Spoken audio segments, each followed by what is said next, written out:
1944. July. The Soviet Army launched the fierce bag ration operation in Belarus with the strength of 4 front armies, driving the Central Army Group to the Courland Peninsula. Simultaneously, Konev's Ukrainian First Front launched the Lvov Offensive and Sandomier's Offensive against General Hube's North Ukrainian Army Group. These 2 decisive battles initiated by the Soviet Union in 1944 completely drove the German army out of Soviet territory. In late July, as Soviet Marshal Rokossovsky's First Belarusian Front successfully crossed the Vistula River and advanced into Poland, the 720th incident erupted in the Wolf's Lair in East Prussia.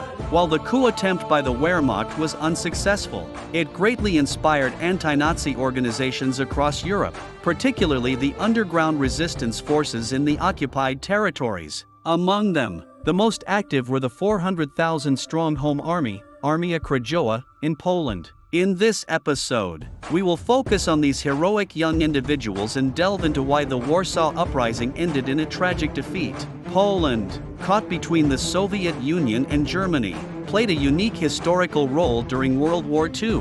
Why did the Soviet and British governments both choose to disregard Poland? And what mission did Poland fulfill in the war? In 1939, Poland faced a 2-front invasion by Germany and the Soviet Union, resulting in its third partition and dissolution. However, the Polish government did not surrender but instead went into exile in the United Kingdom. Before leaving, they formed various underground resistance organizations, including the famous saying, "By day, Poland belongs to Germany. By night, it belongs to the Polish people." By 1944, these underground resistance organizations had grown to a significant force of 400,000 people, known as the Home Army, led by General Borko Morawski. Borko Morawski, a Polish aristocrat from the Austro-Hungarian period, had been imprisoned several times during the formation of the Home Army and had successfully escaped multiple times. The Home Army's significant growth was closely related to the developments on the Eastern Front of the war. After the consecutive defeats of the German army in Stalingrad and Kursk, the Soviet Union launched a series of 10 offensives. By the end of the bag ration operation, Marshal Rokossovsky's First Belarusian Front had reached the Vistula River, and the next step was to liberate Poland. This development not only alarmed the Germans but also the Polish government in exile, which saw the liberation of Warsaw as an opportunity. However, the key issue was that the liberation of Warsaw was being carried out by the Soviets, and the historical tensions between Poland and the Soviet Union were long-standing. In 1795, Poland was partitioned by Russia, Prussia, and Austria, leading to its first partition and loss of statehood. In 1918, with the support of Britain and France, Poland successfully regained independence but faced conflicts with Soviet Russia, leading to the Polish-Soviet War. The Polish government, hoping to prevent a further eastward advance by Germany, pinned all their hopes on Britain and France and pressured the Allies to force Germany to withdraw from Poland. During this time, Poland not only recognized the legitimacy of the puppet Manchukuo government in occupied China but also formed an anti-Soviet alliance with Japan. In 1938, when Germany invaded Czechoslovakia, Poland participated in the partitioning of Czechoslovakia, further complicating its international relations. These actions led to a breakdown of diplomatic relations between Poland and the Soviet Union. However, when the Soviet-German War broke out in 1941, the Polish government in exile re-established diplomatic relations with the Soviet Union in April 1941. In April 1943, relations were severed again due to the Katyn massacre, but when the Soviet army entered eastern Poland in July 1944, the People's Army of Poland, led by the Polish Workers' Party, joined the military campaign to liberate their homeland. The Workers' Party established a National Liberation Committee in the liberated eastern regions of Poland. Nico Wojcik, the Prime Minister in London, flew urgently to Moscow on July 30, 1944, to convey their willingness to cooperate with the National Liberation Committee but demanded that the Soviet Union recognize their government as the only legitimate one in Poland. They did not mention the Warsaw Uprising or military assistance. However,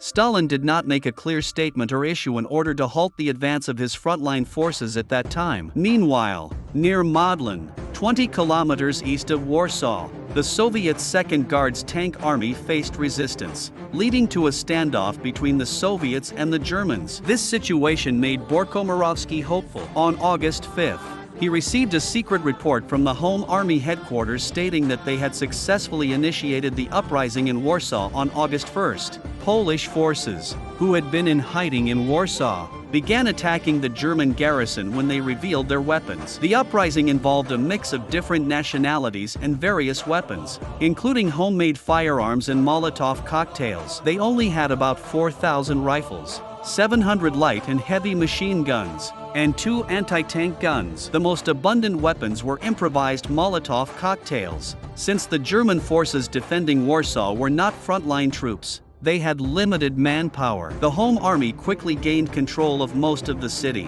but they faced fierce resistance when attacking government buildings and German strongholds. Lacking heavy weapons and coordinated command, they suffered heavy casualties. By August 5th, all battles in Warsaw were still within the scope of warfare. However, on August 5th, when Hitler learned of the large-scale uprising in Warsaw, he appointed SS General Erich von Dem-Bock-Zaluski as the commander of the Warsaw City Defense. The Northern Army Group, including von Dem-Bock-Zaluski's 9th Army, was also sent to Warsaw. The notorious SS Armored Division under Felix Steiner also entered the city. Steiner's division, known for its brutality, committed atrocities, including massacring prisoners of war and civilians and using civilians as human shields against tanks. While the Home Army and the people of Warsaw resisted fiercely, they were unable to match the German regular forces. The situation became increasingly dire for the Home Army as they were surrounded and cut off from each other,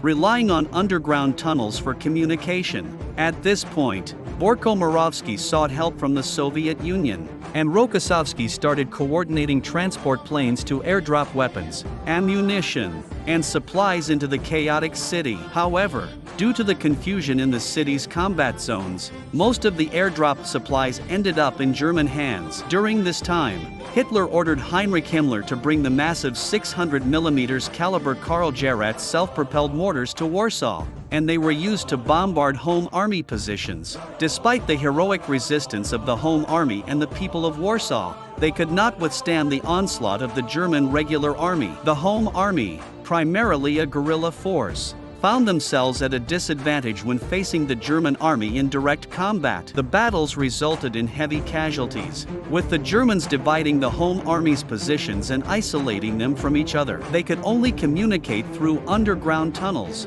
and the lack of heavy weapons and coordination was a significant challenge. In early September, the Soviet offensive resumed, and the Red Army entered eastern Poland. However, rather than advancing directly to Warsaw, they paused and held their positions. This halt by the Soviet forces left the Home Army isolated and without the much-needed support. By late September, the situation in Warsaw became untenable. The Home Army was running out of supplies, and casualties were mounting. On October 2, 1944, Borko-Moravsky accepted the German terms for surrender, and the Warsaw Uprising officially ended. It had lasted for 63 days and resulted in the deaths of an estimated 16,000 Home Army soldiers and up to 200,000 civilians. The Warsaw Uprising was a tragic episode in the history of World War II. Despite the bravery and determination of the Home Army and the people of Warsaw, they were ultimately defeated due to a lack of external support and the overwhelming force of the German army. The failure of the uprising had lasting consequences for Poland,